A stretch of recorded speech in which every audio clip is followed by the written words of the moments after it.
Welcome back to another episode of Spiritual Teachers Podcast. With me today is one of my dear brothers and friends that has been definitely a spiritual guide and teacher for me for many years now. Uh, he goes by Kunal Chakara, and it's such an honor to have you on today, Kunal. Welcome on, brother. Bro, I'm stoked to be here. Thanks for having me. This is really, really cool. Yeah, I'm really excited to have you on, man. You have so much amazing wisdom to share with the world. Kunal is a health and wellness coach, and some of the topics we'll cover today, potentially, as we know in this podcast, that things can flow and shift.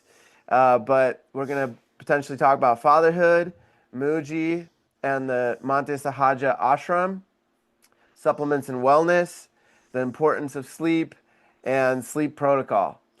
So that's the plan, and we're not sticking to it.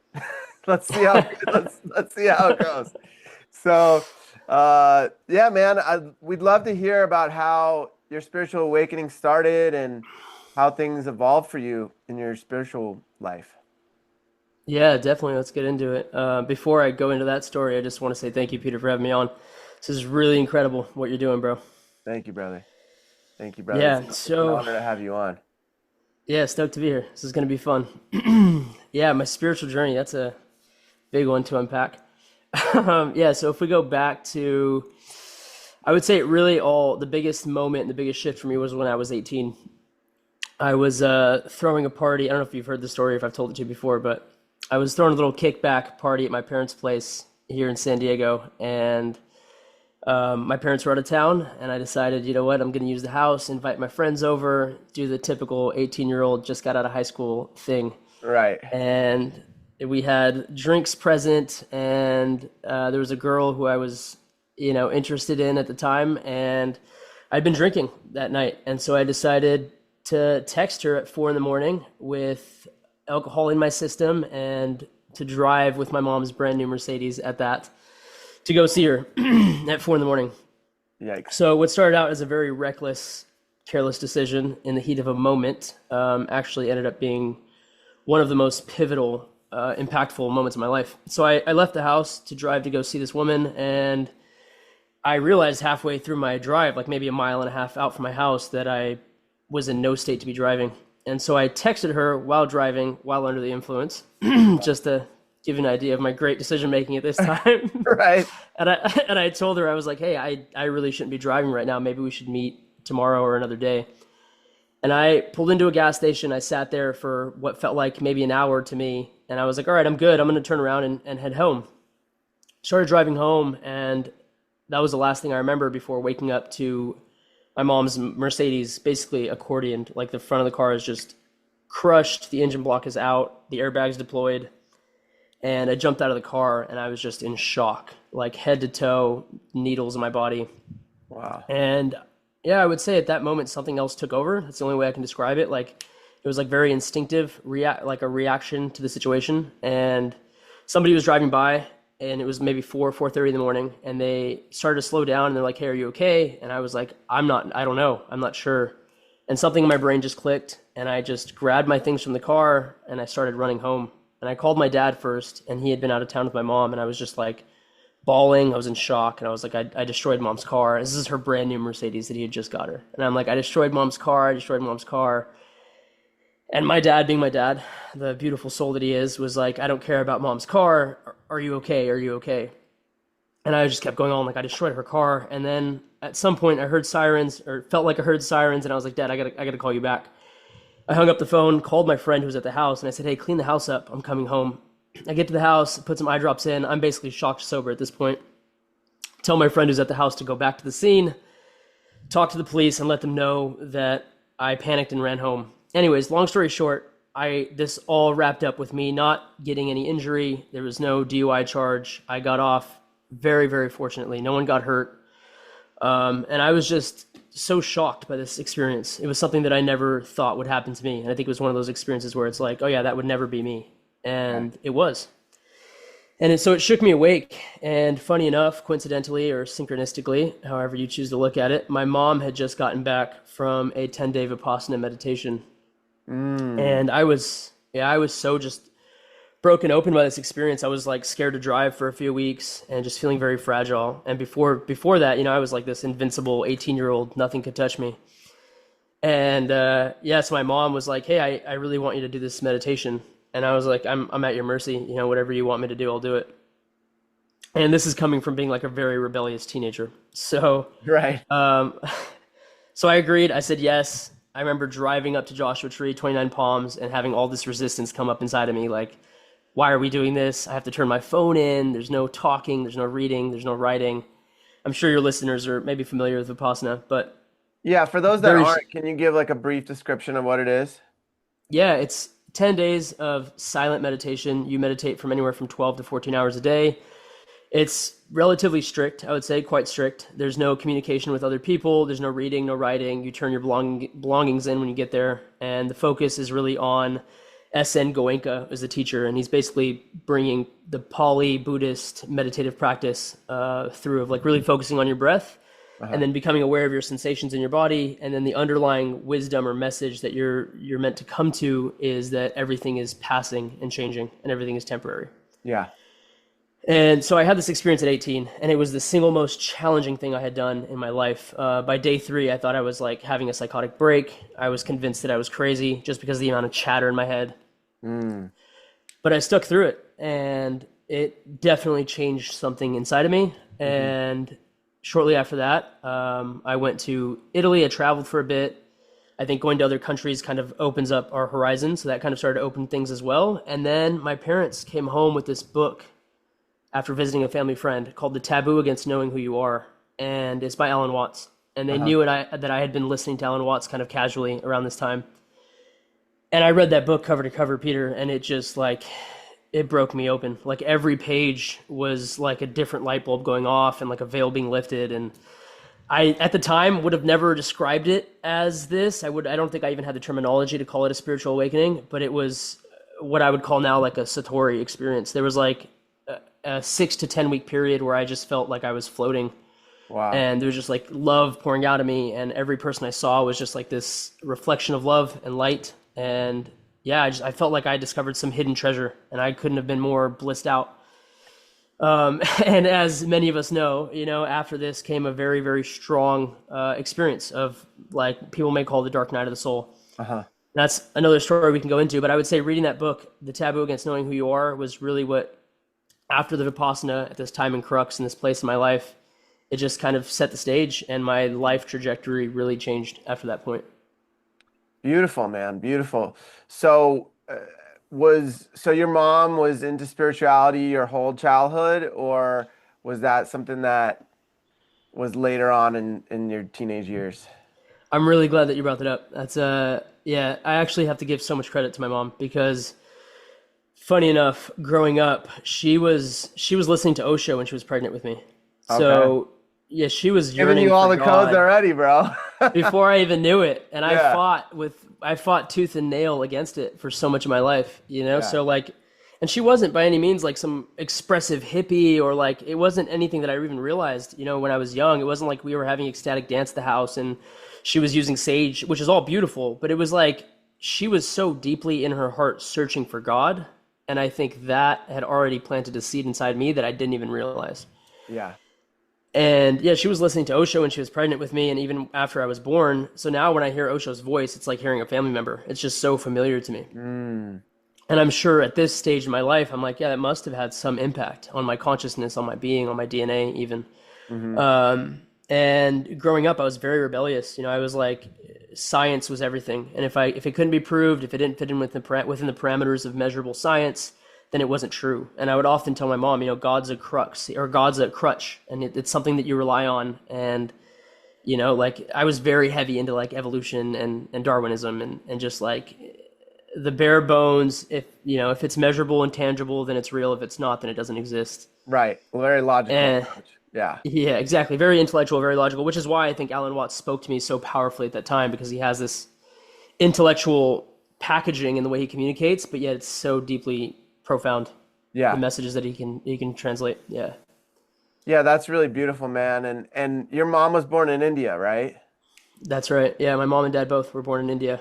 And so in India, spirituality is just like everywhere and infused into the culture, right? So did you feel a lot of that trickle into your childhood? Yeah, it's funny, Peter. I was born in the U.S. I was born in Sacramento. My Hmm. parents, moved here when they were 15 or 16. So I was a first generation American. Hmm. And at the time, my parents had been in the US for at least 20 years by the time I was born, or close to it, maybe 15 years. So they Hmm. had had enough time to adapt and assimilate to the American culture. And I actually found myself, but it was kind of a mix, like both kind of feeling foreign and not quite like everybody else in my class and in my school, and at the same time, not very into the traditional Indian culture. And my parents never pressed religion on us or spirituality. My mom was just very devoted in her own way and in her heart. And my dad grew up, actually, when he moved to the US, had a very strong Christian upbringing. It just Uh-huh. so happened. Hmm. And so I found myself going to churches, like Catholic churches, Christian churches with friends, and these things just never really quite resonated with me. Right. And yeah, like there were elements of the Indian culture, of course, like sprinkled throughout my life. My mom fasting or doing rituals for my dad, and Mm. going to the Gurdwara or the mandir and hearing the music. But it was nothing that I pursued or I like really felt drawn to Uh-huh. until much, much later. Right. Right. Yeah, that's really interesting. Because it seems like they kind of merged the American culture with the Indian culture, and then you brought in another aspect, and that's really cool. It makes me think that her playing Osho to you makes me think about like, the whole movie about how he started that land in Oregon, and it was probably around that time, right? The Wild Wild Country, the Wild Wild Yeah. West, something like that. Yeah, Yeah. it must. I think it was later because at this time, I think Osho died in the '90s, and I was born in '94. So it was Oh, like, okay. I mean, around the time I think all that had kind of collapsed. My mom had Mm. a really strong desire to go to Pune, India, and to be initiated as a sannyasin, actually. Uh-huh. And that's another story I can share. But she took my brother and I and my father to this part of India when I was 2 years old, and I Oh, don't have wow. I don't have a memory of it, but there's a picture of my brother and I in Osho's ashram when I was 2, and my brother's maybe 7 years old, and he's holding me up. That's giving me chills, man. Like there's some kind of Yeah, activation that happened there too, like very I likely. totally forgot about it until you mentioned that. Yeah, Yeah. so she had a strong pull to just like to wake up, to her God was everything. And I think growing up it was like a blind faith because she saw her mom doing these rituals and praying, and Right. somewhere along the way, through her sisters, through some experiences here in the West, she became aware of Osho and what he was met, like his message and what he was sharing, and it really impacted her. And for all the controversy that he's raised up and all of the bad reputation that maybe surrounds him, I feel like a lot of what he shares is just deep, deep wisdom that really cuts against the grain of what we're used to or what we've been programmed with. Yeah, he's one of those teachers that, when I look at him, I can't help but see that stillness and that calm in his gaze. He's just so present is the experience that I have when I see him in videos. It's like just deep, this deep, deep, deep stillness. So it's something that not all teachers carry. Mooji's another one of those teachers that I feel that from. I know you and your mom are very connected to Muji. So can you share a little bit about that? How your mom found Muji and how you found Muji? I think that's a really amazing story. Yeah, bro, the epic continues. So anyhow, maybe some contextual details I'll give you. So after this whole thing with reading Alan Watts, feeling my life just shift 180, I started working at a fitness facility in the kids department, and I had dropped out of high school before this. Also, despite everyone's encouragement to go to college and all the acclaim that I got, like, oh, you're such a smart kid, and typical immigrant Indian family, like, be a doctor, be a scientist, be an Right. engineer, go to a UC. That was always the wish and the hope. And I was a very deeply inquisitive child, and I loved learning, but I just struggled and had a hard time with the traditional academic system. For sure. And so, anyways, I'm at this point in my life where I get this job, and my heart's just been broken open, and I'm all of a sudden aware of this new way of looking at life, and I want more, and I'm like, I really want to just understand the greater meaning of existence and what we're all here for. And what's making my heart beat? And there's just this thirst. Hmm. And then I was listening to a lot of kind of self-help, self-development stuff on SoundCloud at the time, like Tony Robbins and who knows who, just different audio clips that I would find that would help me reframe my mind and the way that I had looked at reality before. And I came across this like 8-minute clip on SoundCloud, and I'll send it to you after this actually. And it's just Mooji talking about duality. And at the Mm. time, I didn't really have any familiarity with what duality or non-duality was, but there was something in his voice that just kept like it just resonated deeply. And so I just kept playing this audio clip back, and I was like, man, there's something so fresh about this clip. And I had no idea who this person was, but I just loved the video, and the picture of him was like he was in the rain and he seemed so happy, and I'm like, this is blessed. Like I don't know what this is. And so I didn't even use words like blessed or God, or these weren't words that I was using in my vocabulary when I was 19, 20, but I just kept listening to this clip. Came home, I played it for my mom. She didn't give it too much attention. I was like, there's just something here. And that night I had a little bit of ganja rolled up in a joint that I had saved because I rarely smoked weed, but I did occasionally. And I Uh-huh. was like, you know what? I'm going to go out for a walk. I'm going to have these like 3, 4 hits that are left in this joint. And I'm going to come back and I'm going to like find one of these like long videos by this guy. And I'm just going to really listen. Yeah. So I pull up YouTube, I find a video, I got it queued, and I head out, I go for a walk, have my little joint, come back, and I think I'm 20 at this point. And I sit down, put the video on, and I don't understand a word he's saying. It's just all going over my head. And I'm like, either this is totally different than what I thought it was going to be, or I'm way too high. Either way, this isn't it. Turned the TV off, I went to sleep. And maybe 3 weeks later, I guess my mom came across his videos through, YouTube history or something. Uh-huh. And she just started watching them, and it just like took off in my house. And it really deeply impacted my mom and affected her in a way that you've talked to her about it. It's basically, and she's always had this deep desire and devotion to have a guru and have someone in this way. And it from her culture, it's not like putting someone on a pedestal and worshiping them, which I think a lot of people in the West may think and may feel, and which sometimes happens, unfortunately. But really, it's, the meaning of guru is remover of darkness. And it's this deeply beautiful sense that if I have reverence and humility and I meet this being who has walked a path that I intend to walk, then perhaps they can, move what's in the way for me, or move me out of my own way in order to Right. see what maybe I've been missing. And so my mom just deeply fell in love with Muji. And yeah, so we went to go see him in 2017 and then again in 2019. And then I've spent some time in his ashram since then. Wow.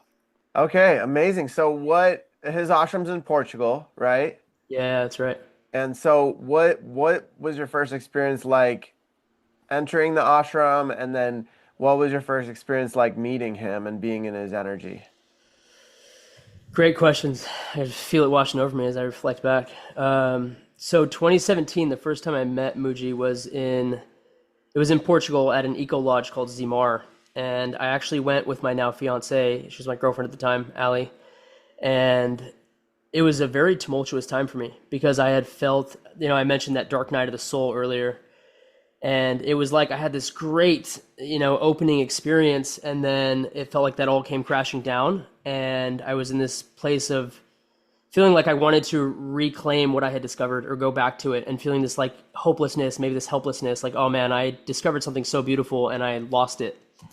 And so when I first went to this retreat in Zimar with Ali and with my mom in 2017, it was challenging. It was like this feeling of trying to understand what Muji was pointing to, but there was some resistance in me and I just couldn't. And it was like I was trying too hard up here to make it work, and it Right. wasn't happening, and I was just mind. feeling this frustration. Exactly. But when I met him at the end of that 6-day or 7-day event, it was my birthday, funny enough, and my mom got up at the front. I just have to give her so much credit. She was in the front row of this huge venue, and she stands up, and I think unbeknownst to herself, she had no plan to do this, but she stands up and says, "Muji, my son's here. It's his birthday. Can he have a hug?" Mm. And I'm in tears listening to the song that's playing and don't even realize that my mom is standing up, calling my name and asking Muji to give me a hug or meet me. Right. And Allie's sitting next to me, and she just ever so lovingly nudges me, and she's like, hey, honey, your mom's calling you. Like, Right. and I'm like, what is happening? I'm like in this blur. And so I stand up and I start walking over, and Muji says the words. He said, I know this one. Oh wow. And yeah, and then I walk up, this really beautiful, close, dear friend of mine now, Kieran, he helps me up on stage. And bro, it felt so seamless, so easy, so effortless to be with him. There's just so much love, you know? And there's this really beautiful picture I have where we're head to head and he puts his hand on the side of my face. And I don't know, naturally, I just felt to do the same to him. And it didn't feel like this, I'm looking up to this guru, although there was tremendous reverence. And like I realized the sacredness of the moment. It just felt like I was meeting myself, you know, in such a really natural way. Yeah. Yeah. So that was the first time I met Mooji. Yeah, it was great, bro. Yeah. Have you ever meditated or like reflected on what he meant by I know this one? Never intentionally, but now that I'm sharing it with you, it feels like something that'd be great to just sit with, and the meaning of it feels so clear, you know. And all the time that I've spent with Muji, his single most important pointing is recognize the truth within yourself. Like all that I'm pointing to, all that I represent is what you are ultimately. Right. And I think him saying, "Oh, I know this one." Maybe it was like a familiar on one level, like, "Oh, I've seen him and I know him," but on a much deeper level, I feel it was, this is myself coming to meet me again in this form. You know? Yeah. Right. Yeah. Yeah, or it also makes me think of maybe like past lifetimes where you've known each other. Sure. You know, it could you know, it could really open up some deep aspects of that, right? Like of like, Yeah, oh, sure. when were we together? Was, you know, what did it look like? You know, those kind of things would, you know, I'm fascinated with past life regressions, you know, and those kind of like I feel that with you, you know, like we've walked this path together before in past lifetimes, and it's like when I feel that there's like a deep knowing, you know, Mm. it's like a feeling of, yeah, okay, this feels natural, this feels like I know this person, and we've done this before, you know. Yeah, I mean, I think just on the basis of how uncanny all of our life is, and just the fact that we're here right now on a rock floating through space and having this conversation, you know, like there must be some underlying intelligence. I've come to, you know, to believe. I think Alan Watts has a quote. It's like thorns don't grow on thistles or something like that. Like you're not going to have something unintelligent. Like we're not all just a fluke by a mistake. You know, Right. there's such a beautiful tapestry and the harmony that existence really is that I think we can come to see. It would be wild if it was here without some intelligence. And maybe it's not the way that we conceive of it with our human mind. Maybe it's something far greater, but yeah, For past life sure. is cool. It's a really, really cool thing to dive into. For sure, yeah, it's an interesting thing because then it also opens that door of like time isn't real and it's all happening at the same time and all those kind of aspects, you know, and that gets really trippy, you know? At the intro, I almost made the joke when you were like, we were talking about if I'm a health and wellness coach or how I would introduce myself. I was like a figment of your imagination. Right, right, I mean, it's wild, bro. I think anyone listening to this podcast would probably really enjoy Becoming Nobody, the Ram Dass movie, if they haven't seen it. That's I a think really it's good one. something. Yeah, you and I probably watched that together back at, in Encinitas a Yeah, few years yeah, I back. think, Yeah, yeah, it's great. I think that's an excellent movie for anyone, any walk of life to watch. yeah, yeah, really good one, really good one. Well, we can drop some of these links in the bio as well Sure. for people Yeah. to share. We could share the book and the links for people to check out. But yeah, man, that's so beautiful. So, what's the ashram like? You know, what's the energy there? What's you know, can you It's describe some of incredible. that? Yeah, happily, bro. It's home. It honestly feels like home more than just a structural or physical sense.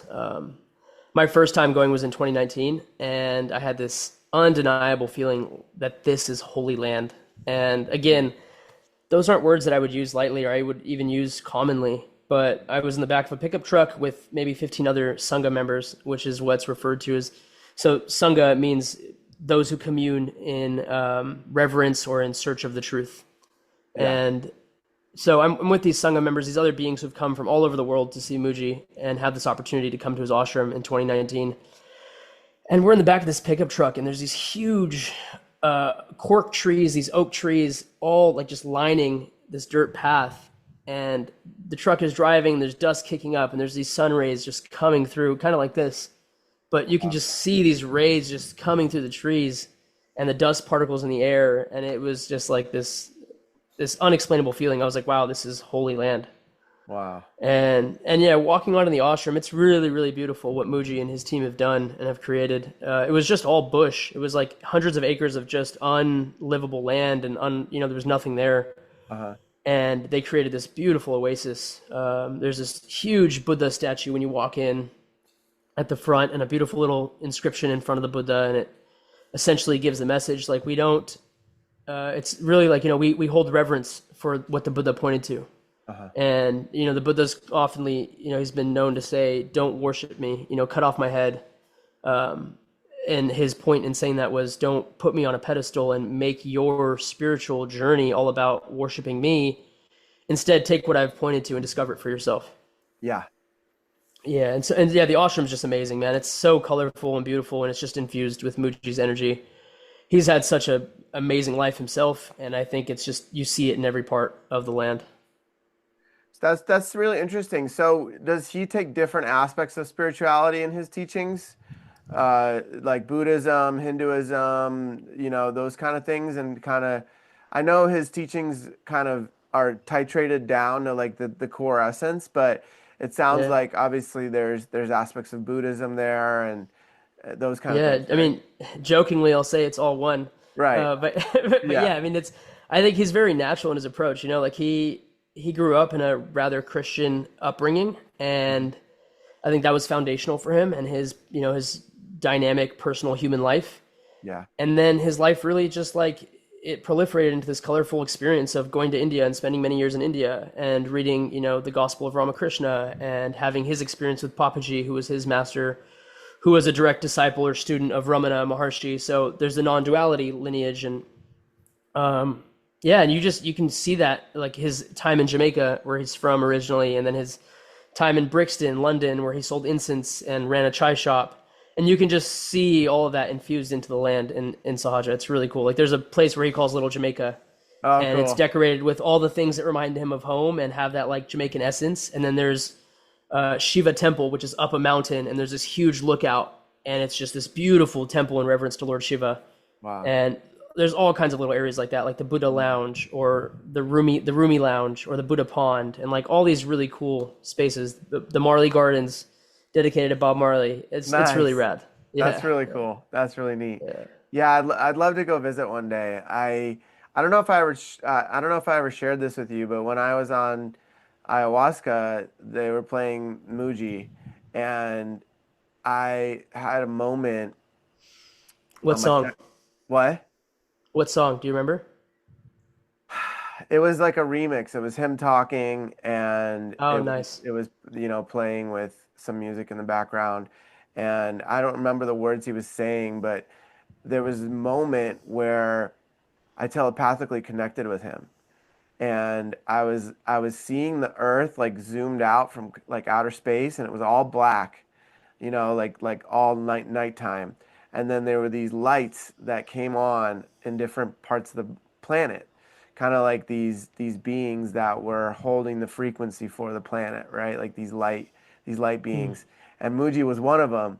And I remember like connecting to him, and he was like, "Welcome. It's great to connect with you again." And it was just so powerful, man. I really saw the power of how certain people just play that light beam of energy for different parts of the world. And as we travel and as we go to these different places around the planet and do different grid work, and just by being in these places, we're anchoring our energy into them. And then it's amplifying and raising the frequency and the consciousness of the whole collective and the planet. Yeah, it's really, really mind-blowing and mesmerizing, bro. It's fascinating. I've been listening to some Joe Dispenza work lately after hearing him on Tetragrammaton, Rick Rubin's podcast. And in the past, I wasn't so drawn to Joe Dispenza's work, and it just didn't pull me in at the time. But I find it so fascinating just how much is happening beyond our conscious awareness. And It's almost undeniable that there's a collective consciousness. I think at this point it is. Even science is pointing to it and showing it. There's, we're so interwoven. So when you talk about elevating consciousness on one level, there is a ripple effect. Oh, for And, sure.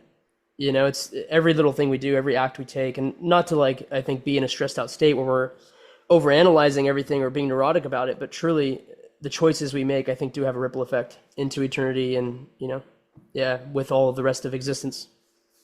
Absolutely, man. Yeah, it's fascinating. Just I'm fascinated every day. I'll, talk to my friends on the phone or something will happen and like somebody is connected over here in a web, and like one thing I was talking with one of my buddies last night was how it's fascinating to me how parts of us can get frozen, like a memory of who we Mm. were can be frozen in time, right? Like if I haven't talked to somebody in 5 years or 10 years, right?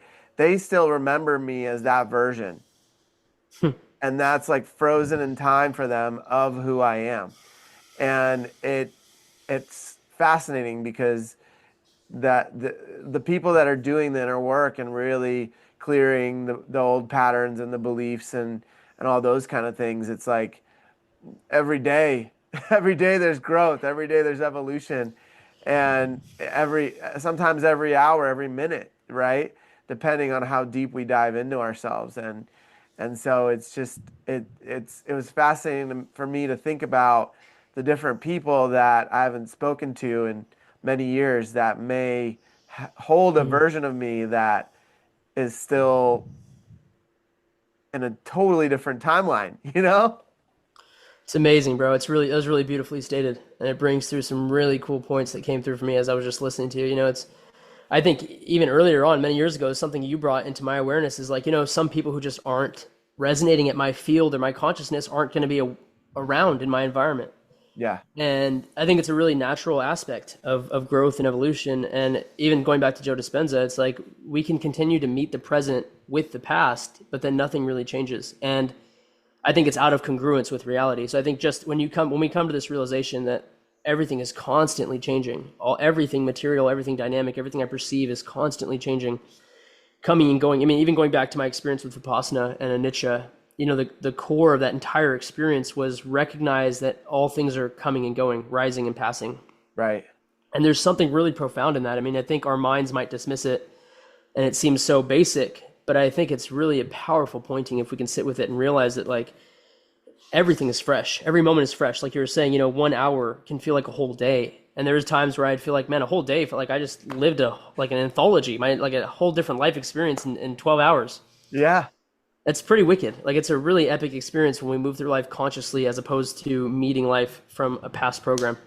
Yeah, yeah, it's profound. I just spent some time with my family, with my father, out on the East Coast for a couple of weeks, and it just showed me so many programs that I had Mm, unwillingly, right? Like subconsciously taken on from him that were not in alignment anymore. And that he was reflecting to me that were like super triggering for me, right? Because I was like, this is what I worked so hard for so many mm, years to break.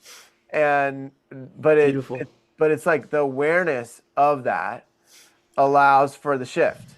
That's And exactly what I was going to say. That's right. yeah, and like the fact that I actually had this way deeper understanding and the Mm, like the empowerment piece for me was like, okay, I have the ability to shift this. I don't have to mm. continue this on from this moment on, you know?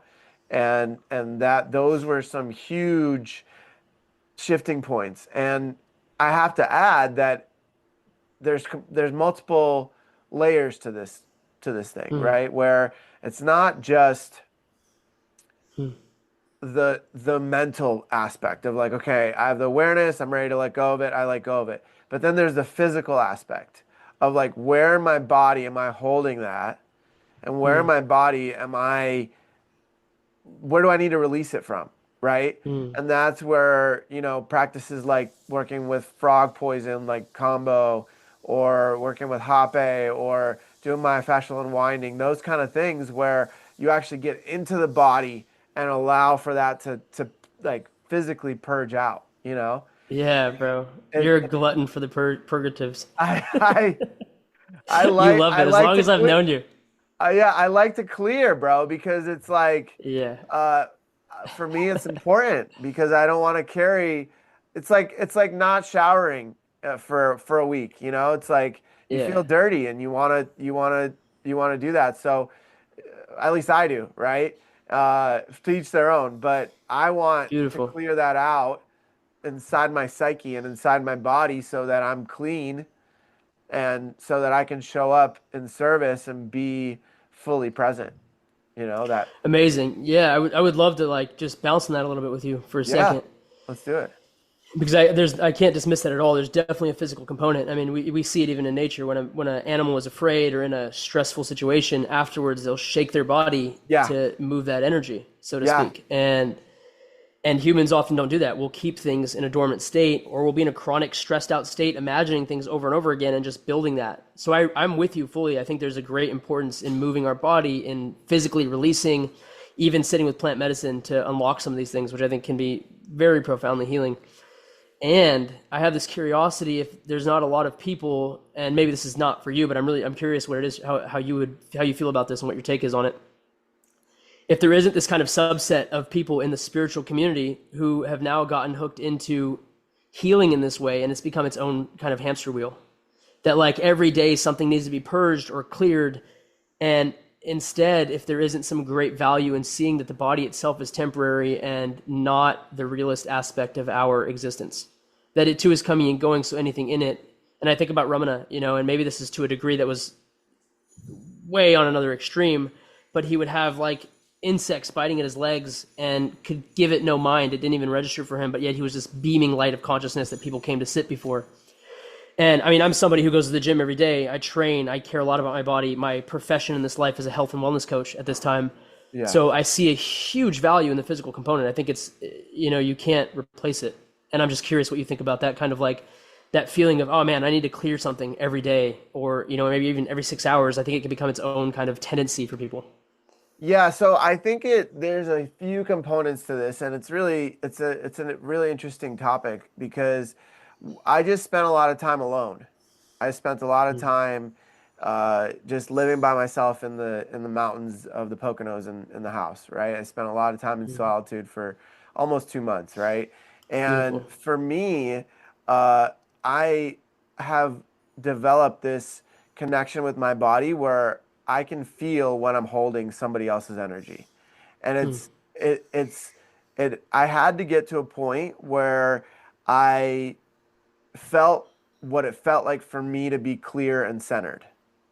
Not a lot of people know what that feels like, right? Until we've actually purged it all out and we're right there. Beautiful. We're like, okay, now this is what I feel like, right? Like what this Mm-hmm. body feels like when it's clean and cleansed.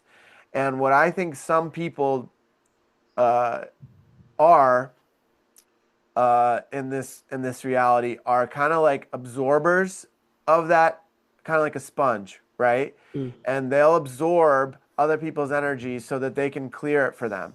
And a lot of times it's happening without them realizing it. Mm-hmm.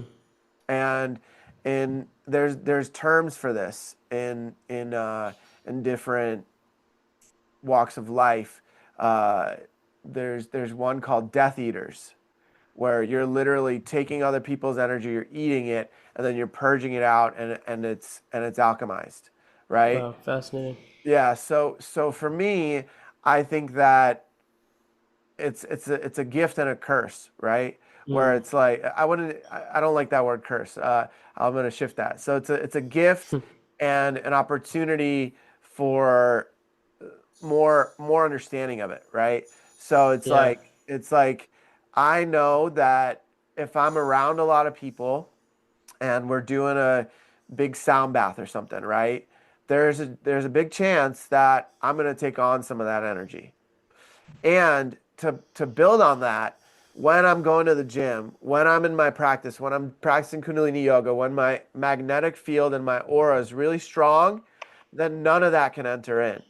It's only when I'm not in my fullest frequency and in my fullest capacity, that those things have the opportunity to kind of like cling onto my aura or enter even there's 10 energy bodies, right? And this is how I've been taught. And it all starts out in the outer bodies. And so if we clear it from those energetic bodies, then it doesn't affect our physical body. Mm. And that can be done with intention. It can be done with a bath, like an Epsom salt bath. It can be done going in the ocean. It can be done with sage. It can be done with Reiki. There's a lot of different ways to clear that, right? But if we aren't aware that we something attached to our energetic body, then very soon, usually within 24 hours from my experience, it comes through those energy bodies and attaches to the physical body. And then from there, there's some sort of discomfort or dis-ease that starts to form. And so if I'm able to clear that, like an energetic shower, however that looks for people, right? That can be the gym, that can be Kundalini yoga, like moving, like clearing, right? Sweating, crying, you know, farting, burping, all different ways of purging, and All and natural aspects of right, human bodily function, which maybe yeah, we suppress or avoid. yeah, Don't take the time for. yeah, Yeah. and certain people like myself and my father, I I notice when sometimes I'll just do like this like twitch, right? Like it's Hmm. totally without thinking about it. I've seen you do it too, right? Where Yeah. I think what's happening there is I'm dislodging some sort of energy from attaching to me, and it's like, okay, no, I don't need that. Fascinating. And so there's like these natural defenses for us built in. But like you said, this body is like it's kind of like I like the what I'm thinking of in my mind is like, you remember those glass jars that we had as kids, and you'd fill it up with different layers of colored sand. Ah, yeah. Yeah. Yeah. Yeah, I think about that, right? Where it's like we can fill it up and then okay, now we have some black sand in there. That's like some of that energy that's not serving us, right? So we got to pour that out. And then what are we pouring back in? If we're not pouring anything back in, that black sand might come up back on its own, right? Like another Love form it. of that black sand might come in. Yeah. Yeah. So Might seep through the other layers at some point. right, right. So, somebody like you were mentioning, like these masters, they've strengthened their aura and their Mm. frequency and their field to such an extent that very few things can penetrate, and they're so in their center that these energies are that they don't impact them, and it's all Yeah. about frequency. So the highest frequency is unconditional love, the lowest frequency is shame, and then after that is fear. So when we're in those lower states, that's when it allows for those energies to come in, because we're more open to those energies because we're in that frequency. But I've seen it where I was on ayahuasca, where I'm in that state of unconditional love, and those frequencies don't exist there. Mm. No negative That's energy beautiful. exists on that frequency. So it's all about frequency and how we hold and manage our energetic hygiene. Yeah, amazing. I love that you brought it back down to that on a practical level, like our state of being. And I think about Muji and my time in his ashram, where there are times where, he would need rest because he is so open-hearted and so unconditionally loving, and there's so many people coming to see him and ask him questions, and he would need periods of time to, as you're saying, reset. Right. And even with him being at the level of consciousness and awareness he may be at, it's still a thing on his physical body that he tends to and is aware of. And I think to your point, like it may be that he is so clear within himself what the truth is and who he is, that these things don't stick, and Right. there's a greater ability to not take it on and feed it, or maybe get locked into it, or whatever it might be. Well, I'll tell you that it can be done in meditation too. Absolutely, I'm sure of that. Like Yeah. I've done it in meditation where if I sit for 2 hours in a very intentional way, I can reset my nervous system. I can come back to that space, and my body will actually start to unwind and start to remove these on things. its own, right? I Yeah, think that's the power. That's right, the incredible power of awareness and like choosing to be in a meditative state where it's like I'm not hooked into my body or moving from my body or my mind. Instead, I'm clear that I'm the consciousness within which my mind and body are operating, and I right. see it and I allow it to be like fully surrendered and unattached. And then the natural processes can play out as they need to, like the unwinding, the twitching, the shaking, whatever needs to come through and be burped out or cleared is able Right. to on its own. Yeah. It's amazing. Yeah. Yeah, it's fascinating. The Chi machine is a really amazing tool that you've I think you've I think tried, right? I used it at your place. Yeah, yeah, with Yeah. you, I think. Yeah, Yeah, yeah. I love it because my body first, for those that aren't familiar, and I've mentioned it on other podcasts, but basically you it's a machine that has two little attachments that go under your ankles and you're laying on your back and they oscillate back and forth. So it came from the Tibetan Buddhist monks, and they what they would do is they would hold on to each other's ankles in the morning, and they would oscillate each other for 5 minutes, Nice. and and so it would like align the spine, and there's a lot of physical benefits to it. Physiological. Yeah. Yeah, and but so the Japanese took it and created this machine so that you could do it yourself. And Rad. so uh, after I'm done, I usually like to do 20 to 30 minutes. After I've gone for a certain amount of time, my body just I go into that. The importance is to go into that theta state of like that full surrender that you were saying, right? Where Right. there's nothing else in my mind. I'm just here with my body, allowing it to do what it needs to do. And when I allowed myself to do that, then it starts to unwind. Then it starts to move in ways where, my neck is like tweaking, and then I'll hear a crack and like go the other way, and then it's like adjusting. It's like it's really beautiful. So. And then at the end of that, I feel this rush, like a wave of chi and prana just flowing through my body.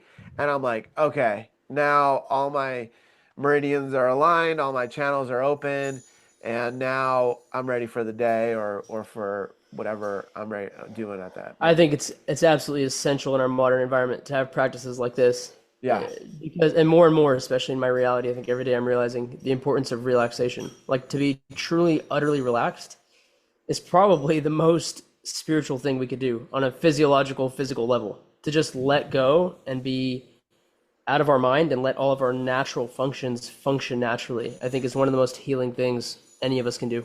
yeah, yeah, absolutely. I agree.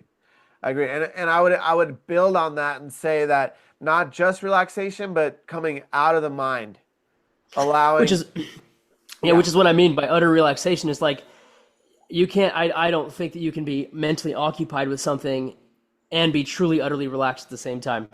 right. Like and for me the best practice, I think the most underrated tool that I use every day is NSDRs. So like a non-sleep deep rest or yoga nidra, which is the spiritual practice where it originates from India. Yeah. And it's essentially you're completely letting go of everything, getting your body as physically relaxed as you can get it, and then following some guidance so you're not in your mind thinking but scanning your body. And then at a certain point when I'm doing this, like I'll be scanning my body and the energy of my body and the different things she's speaking to. The one that I do is from Ali Boothroyd. It's excellent. But as she's speaking, I'm following and like moving my energy throughout the body, and then at a certain point I kind of just drift off and I'm in this like in between wakeful and sleep state. And Right. it's fantastic. Yeah, that's the theta state. It's amazing. Exactly. Yeah. Yeah. Right. Yeah. Right. That. So yeah, it takes practice for some people to reach that. For other people, it's a natural, it naturally happens where people are just more able to surrender and get into that space.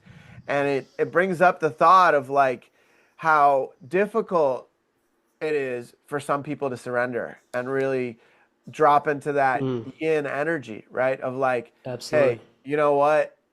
I'm just surrendering. I don't have anything, it's difficult for people that are really caught in their mind and for the people that are really like, no, I got this, like that tough masculine energy. It can be females, males, it doesn't matter, right? Like that masculine energy can be a huge block for these deeper levels of healing. It's a beautiful point that you bring up. And, I think in the West, especially, we're not taught or guided on how to relax and let go. If anything, I think we're pushed to do the opposite. Right. And Like it is like this, like, like I tough it got it, out, get hyper some independent. coffee.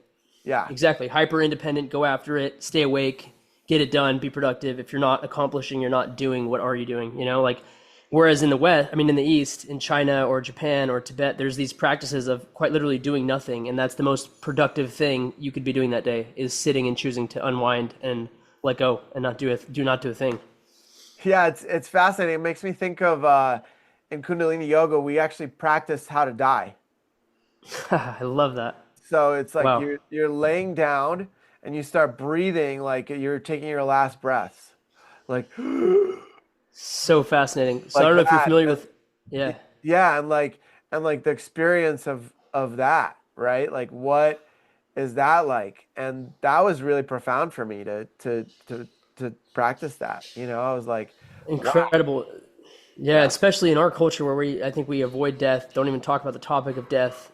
And it's such a profound part of life. It's an inseparable aspect of life and of existence. And it's really cool. I don't know if you're familiar with Ramana's experience of awakening, but that was what led him to his awakening experience. Was he thought he was dying when he was 16, and he was like laying on the floor, and he was like, all right, well, if I'm dying, then I'm just going to go all the way into it and allow it.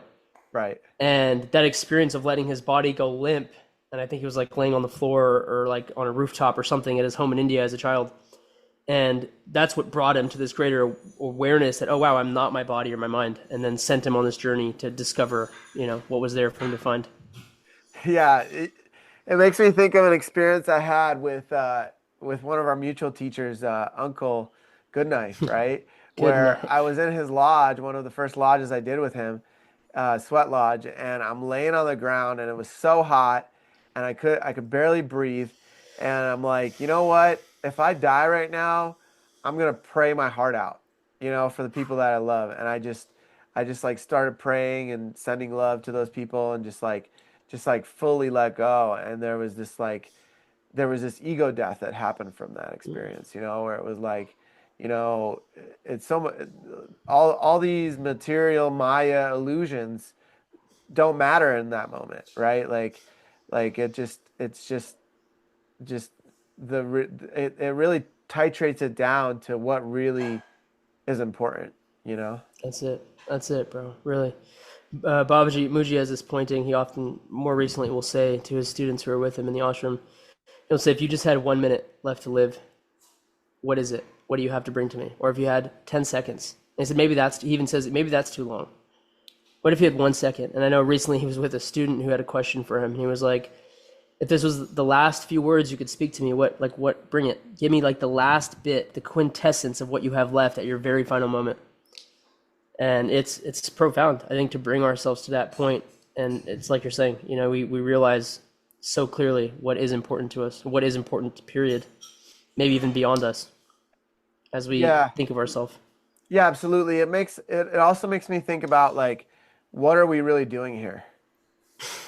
Like we're not here to be these corporate slaves and Mm, to acquire more and more material possessions and wealth and money. I think that those things can be comforts and can assist, you know, but I don't think that that's the purpose of why we're here. mm, I mhm, think that, you know, this is a earth school, and our soul came here to learn from each other, to remind each other we have certain lessons that we have to pass.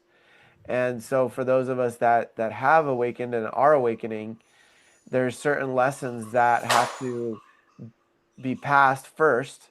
And usually those are the easier ones of like remembering different tools that we had and different things that we've acquired that really help us along the way, spiritual tools, right?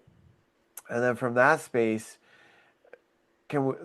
we can use these tools to really expand on and to really guide us through these really tough moments, right? Where it's like, oh yeah, dude, I'd rather just stop talking to this person, or I'd rather just like not worry about it. It's no big deal. Like I'll just shrug it off. mm. But those deep conversations, those tough moments, no matter how long it takes to get to them, that's where the real medicine is, and where a lot of the real deep growth happens, you know?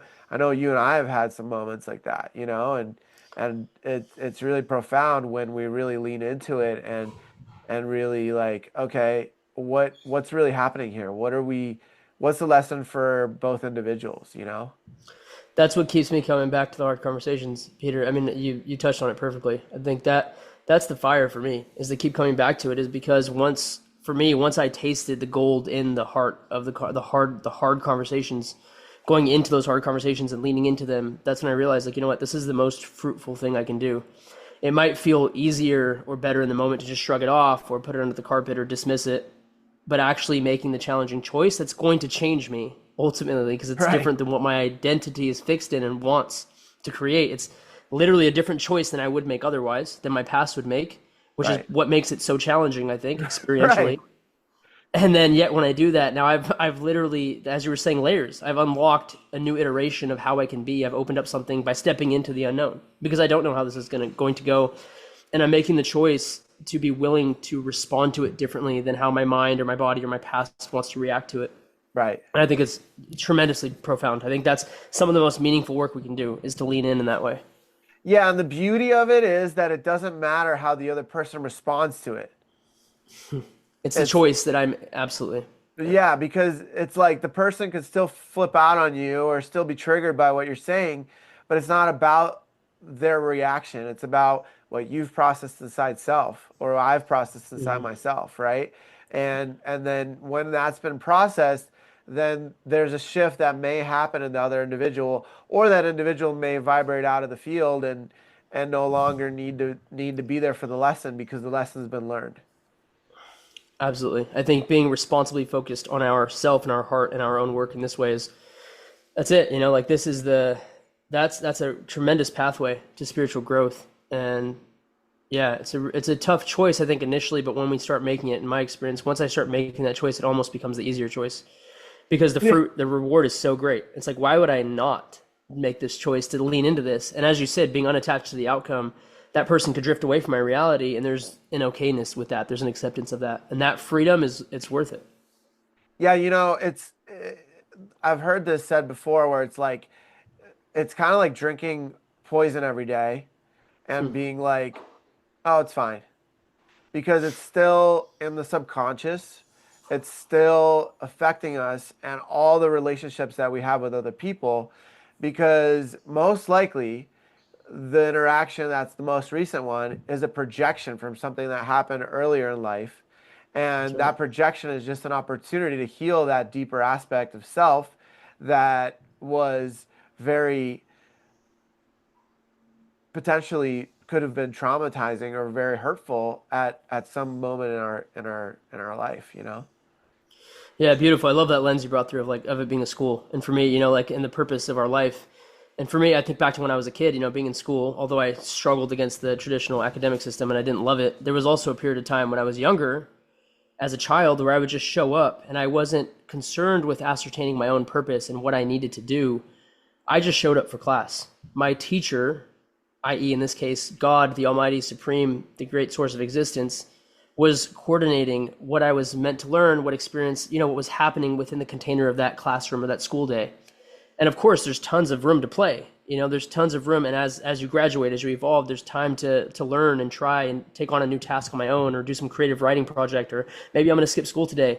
Whatever it is, there's, Right. I think, but there's something about that childlike, what, I'm going to surrender this kind of personal agenda to set out what my purpose is, which I think almost kind of lends itself to a self-importance that is actually detrimental to us in the long game and the bigger picture of things. Like, and to your point, like, I'm not here to just have my own personal ambition and make money and succeed. It's all beautiful. It's a fun game we can play, and the money's a great tool.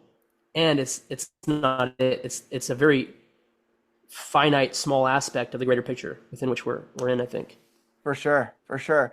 And it makes me think about the aspect of innocence Mm. and Childlike wonder. Yeah. childlike wonder and my journey lately has been all about reconnecting with that. Mm. And for me, it's looked like getting the toys that I had as a kid. Going on eBay and then and then practicing non-attachment and selling them, or Rad. like, I love that. but like there's something that I'm searching for Mm. that is trying to be reintegrated into my life. I And love your awareness of that.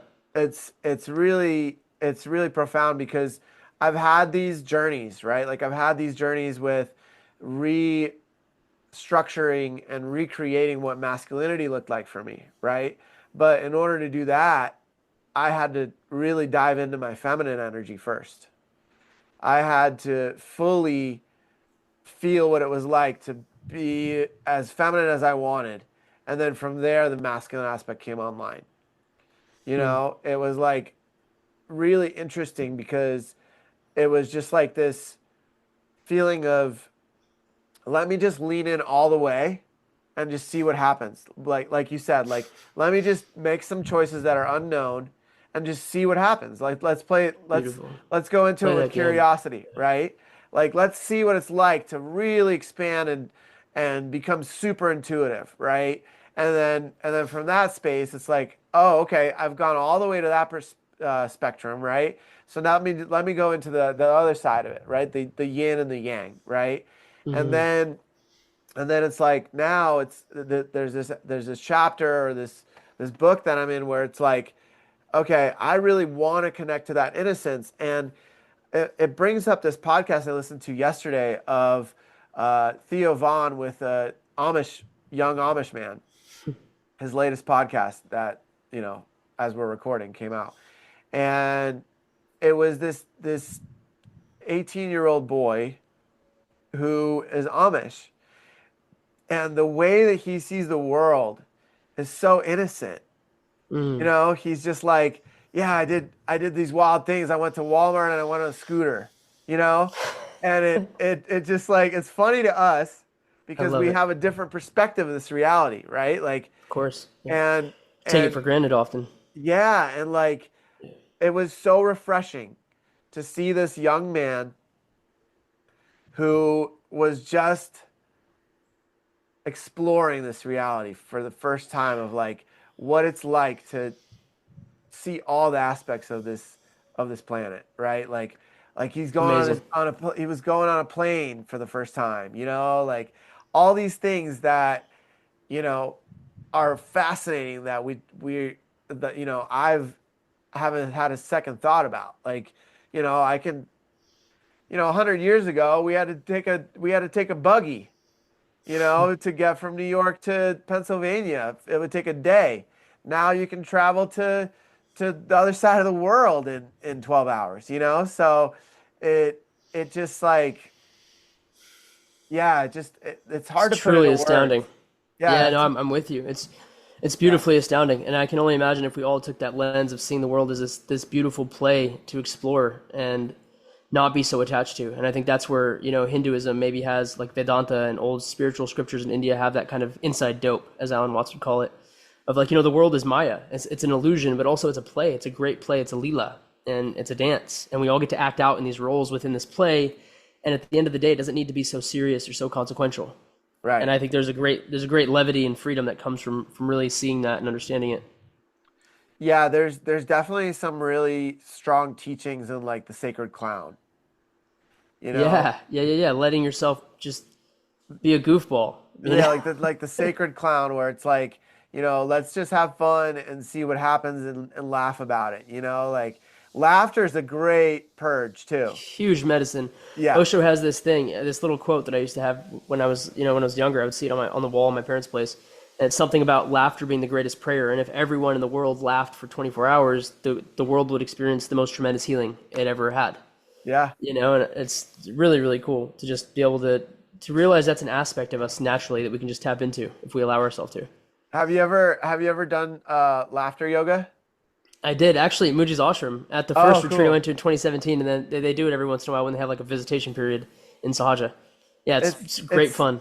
yeah, it makes me think of the collective consciousness too, because it's like Yeah. at first you're kind of faking it, but then it becomes real. Like it becomes a real laugh, and then everybody kind of like it becomes contagious, and then everybody's Yes. everybody's really genuinely laughing for no reason, right? I mean, even right now, I can feel the comedic, like the laughter coming up in me. And Yeah, we have these mirror neurons, like that we've evolved over millions of years to have this co-evolved collective responsiveness with each other. It's yeah, amazing. yeah, yeah. It makes me think of like the the devotion and the beauty of like a Tibetan monk, for example, right? Like they give up sex, they give up Mm. meat, they give up drugs and some of them smoke cigarettes, I think, but the majority of them give up all those things. They give up uh, you know, and when you give up all those things, what's left? It's like that genuine Mm. inner child comes out to play, and this aspect of like, oh, that monk just farted, and everybody breaks out into laughter, right? And like there's just this such a beauty in that, like laughter for really no reason, right? Like just to laugh and just to be fully present in the moment of that laughter and of that joy, and to experience that. And I strive to create more and more moments in my life of that awe and that joy and that innocence, to really.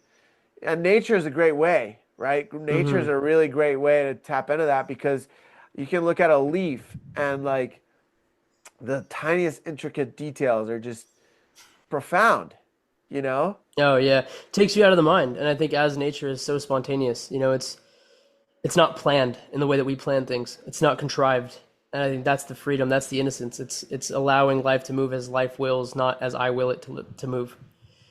Yeah. And yeah, Yeah, and then yeah, to add bro, on we're that, gonna have to. Go ahead, go ahead. there's all these synchronistic gifts like feathers and rocks and things that are of meaning to people that nature provides. Like somebody might be into bones and skulls, and they're on a trail and there's a little mouse skull, Oh and so yeah, the symbolic value that we can find in our yeah, environment, it's amazing. It's like an unending. It's That's what I mean. It's an unending playground. The yeah, Maya, the Leela is so great. It's who could have created this? Who could have thought it up? yeah, and Not it's one like single independent human mind. That's for yeah, it's that, and it's like that balance of like that, like leaning into those difficult conversations, and then Mm. also like going into it, clearing out our blocks and not being so serious about it, but also being serious about it with in the way that like, okay, I respect your experience of what happened, right? And also let's clear this, and then we can come together and laugh about it and be in the same energy again, Absolutely. I think that one of the shifts I made personally in my life was moving from seriousness to sincerity. There it So is. it's like I can be sincere about life, and there's room for play and laughter, not necessarily like I'll be serious when I'm dead. Like Right. let that be serious. And even then, I don't think it's so serious. Right. Right. Right. It doesn't need to be, at least. I think we've got these ideas fixed into our mind of how, like life needs to be serious, and I think happiness, unfortunately, at some level is vulnerable. Like to be out in a group of people and to be happy and open and laughing, we somewhere in our survival brain we read it as vulnerable, and so it's like, oh, I need to protect myself and be serious and hard and like stable and unmoving. And yeah, it's really fascinating. I love to go to the gym sometimes and see people who are like really serious, and I'll catch myself like tapping into that collective consciousness, and I'm like, oh, I'm at the gym, got to be in my serious mode. But the best workouts I have the most fun when I'm just playing around, like when I'm dancing to my music, and I'm like, this is a playground. I'm just gonna enjoy it. Right. Right. Yeah, it's there's definitely moments when life can get more challenging and more difficult, but there's ways of shifting that and making it as, fun and joyful, and finding the silver lining in all of it, That's right. enjoying the That was enjoying the one of my journey of it. earliest yeah, one of my earliest practices was looking for the silver lining. I think that leads to such great happiness, just making that conscious choice. Like, what is the silver lining in this experience? What's the blessing here? What's the gift here? Right. And shifting it from why is this happening to me, which is, how I used to look at it when I was younger, to what is this teaching me? Beautiful. Yeah, so much Like more empowering. but like with curiosity, right? Like Mm. that childlike curiosity of like, Okay, what are you trying to teach me today, creator? Like, I'm here for it, you know? Love it. Love Yeah. that, bro. We're gonna have to have another podcast on health and wellness and fatherhood Yeah, dude, because we we went deep. yeah, this is how it goes sometimes, you know. We can have some topics, but this is how it flows. So Yeah, you mentioned Tibetan monks smoking cigarettes, and it made me think of the cognitive benefit of nicotine, which is uh a really trending topic at the moment. But yeah, there's so many fascinating things we could talk about: supplements, health and wellness, fatherhood. yeah. Yeah, dude, let's schedule another podcast for, a few months from now. So, Yeah, yeah, I would love to. we got a lot to talk about. I knew it was going to be a juicy one. Yeah, I was like, shoot, hard stop. It's gonna be tough. We'll do it. Yeah. Yeah, man. Well, I think this is a good place for us to round it out and Yeah. to open it up for part two. And yeah, it's been an honor to have you on, brother. Thank you so much for all your deep wisdom and teachings. And it's for me, my experience of you is that it's just naturally part of you, and it just comes out very effortlessly, and you have so much wisdom and knowledge of different teachings and walks of life, and then you give these really beautiful logical explanations of it as well as the spiritual aspects. So I really honor that in you, brother. So thank you so much for coming on today. Hey, Peter, thank you so much for reflecting that and expressing that. I really felt that deeply. And it is, it's natural and it's a two-way road. I've experienced and learned so much from you as well. So thank you, bro. Thank you, brother. Until next time, man. Hey, Take care. Love you, see you man. soon. Peace. Love you too, bro.